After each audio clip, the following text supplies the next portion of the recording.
கையில் தீபம் இருந்தும் நான் கண்ணில்லாமல் வாழ்ந்தேன். கண்ணை தந்தும் உன்னை நான் அன்னை போல காப்பேன்.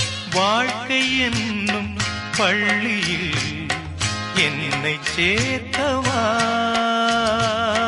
வாழ்க்கை என்னும் பள்ளியில் என்னை சேர்த்தவா. விழிகள் ரெண்டும் பள்ளிக்கூடம் தொடங்கு கண்ணா புதிய பாடம். மடியில் சாய்ந்து படிக்க வேண்டும்.